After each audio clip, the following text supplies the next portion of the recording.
There's a new powerhouse of political spending in town, bigger than the Koch brothers, than Elon Musk, George Soros, or Sam Altman, without the name recognition of any of those. And it isn't even a person, it's a company.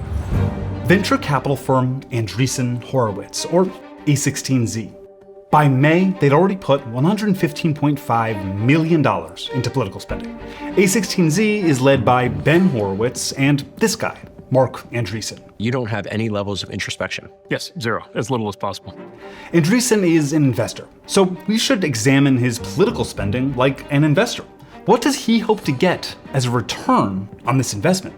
Because his ideal future is a bit concerning. Lay out your vision for the best possible scenario trajectory for America. The Roaring 20s.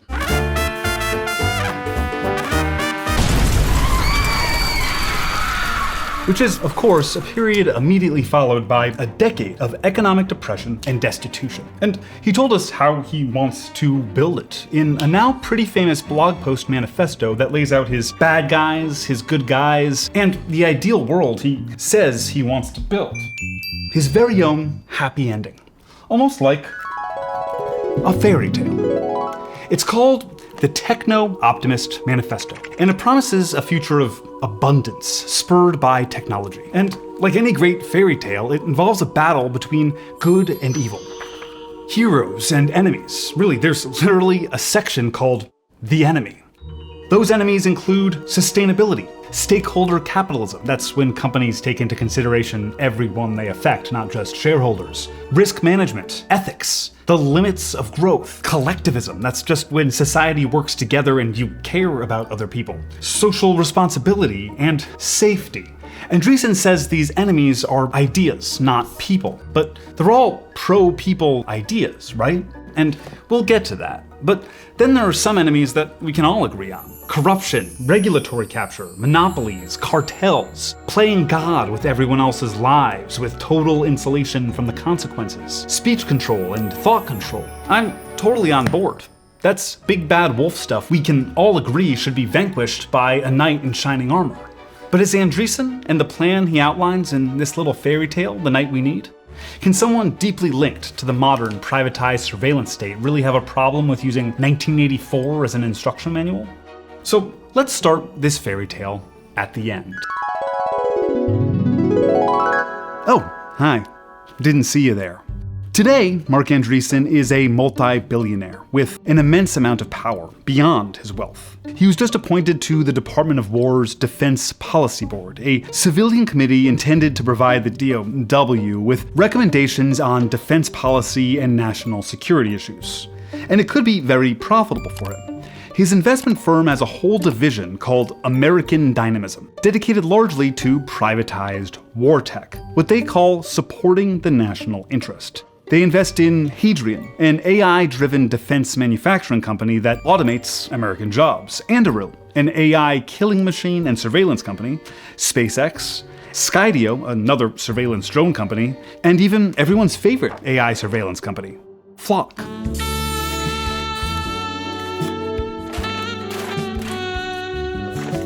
Let's quickly roll that back to the enemies list and compare.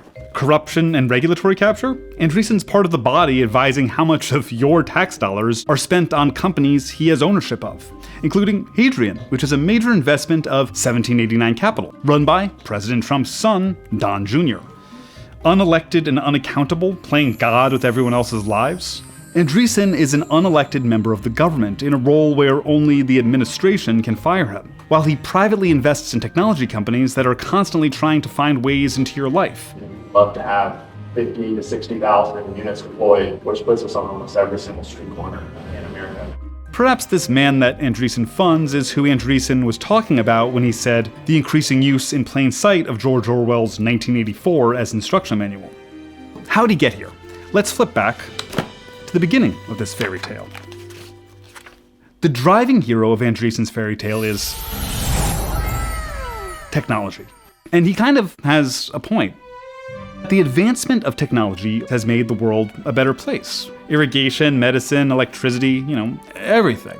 And how do we build technology? According to Andreessen, it's only with unregulated free markets. Free markets are the most effective way to organize a technological economy. Market economy is a discovery machine. In Andreessen's fairy tale, the villain is government control, and the hero is technology. The innocent villagers are being kept down by the government while tech wants to swoop in and help them. So how true is that in Andreessen's own backstory? His first big tech project was building something called Mosaic in the 1990s. Mosaic became the first internet browser as we know them today. Mosaic was built at the National Center for Supercomputing Applications, a set of supercomputers funded by the federal government. The federal government just dropped in a ton of money to basically buy state-of-the-art computers. In 2000, Andreessen raved to a reporter about the government intervention. If it had been left to private industry, it wouldn't have happened. But of course, Andreessen went immediately to private industry. He started a company called Netscape, and it did the same thing he'd already figured out how to do with government funding, basically surf the web.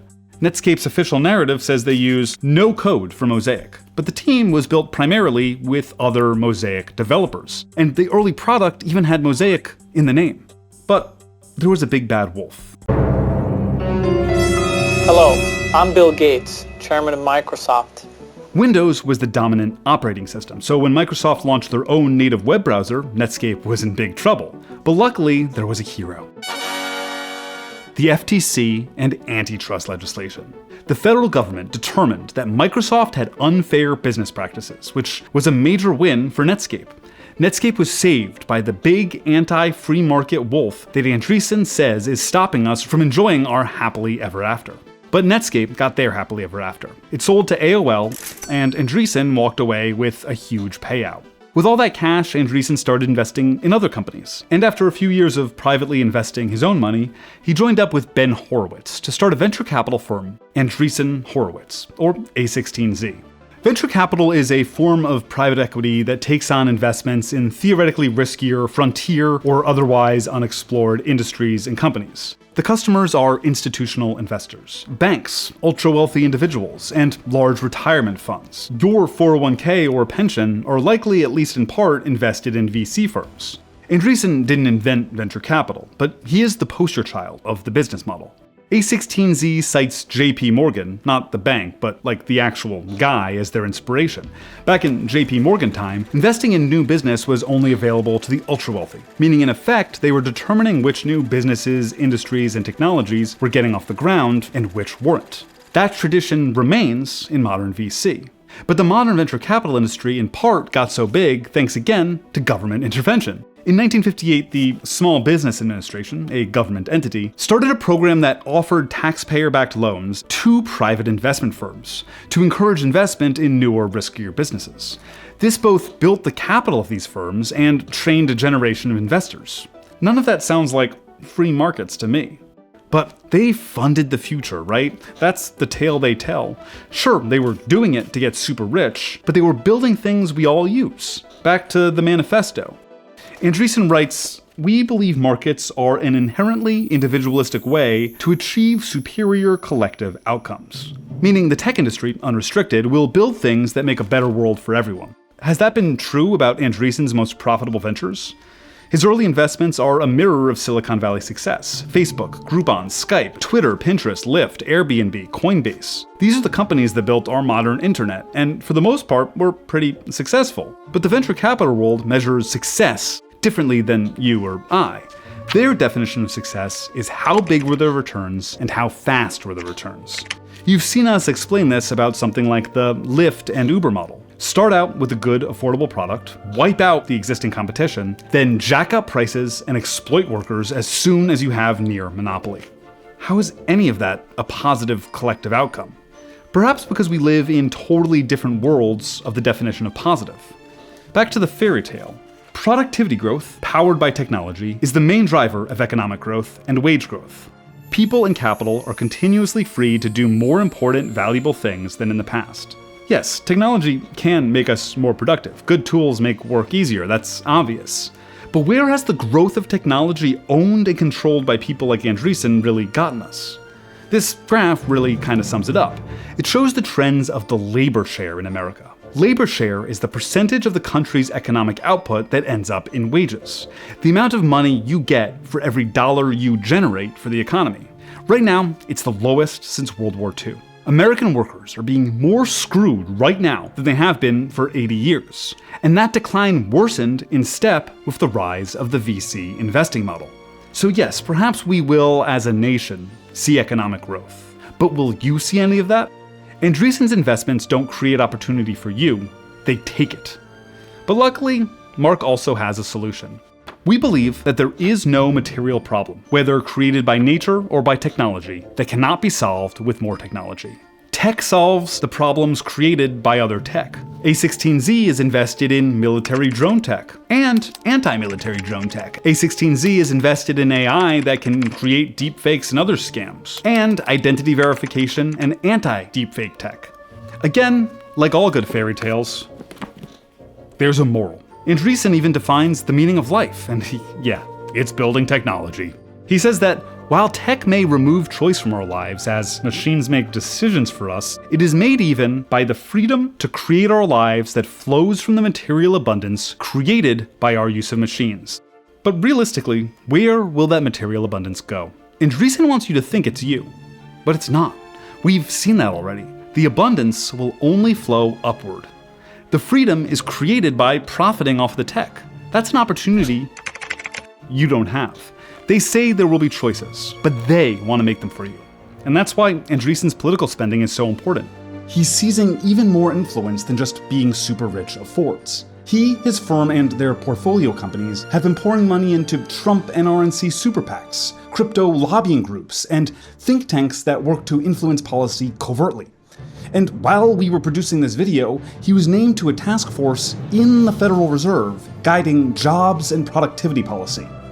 The real moral of Andreessen's fairy tale is, give him everything you have or will have. It's the only way to get to Wonderland. This is about where our resources should go. Your tax dollars, your labor, your land, your surroundings, your future, and your government's efforts. So pay attention. Look at the races Andreessen is investing in, the politicians he's supporting, the legislation that he and the companies he invests in are lobbying for, and ask, who is this for? And who really is going to live happily ever after? Thank you so much for watching. Please don't forget to like and subscribe, and if you want to support more journalism like this, we now have a new membership subscription program where you'll get all kinds of exclusives like early access to videos, live streams with MPU staff, and more. And if you have any pitches or stories that you just want us to look into, feel free to email us at stories@perfectunion.us.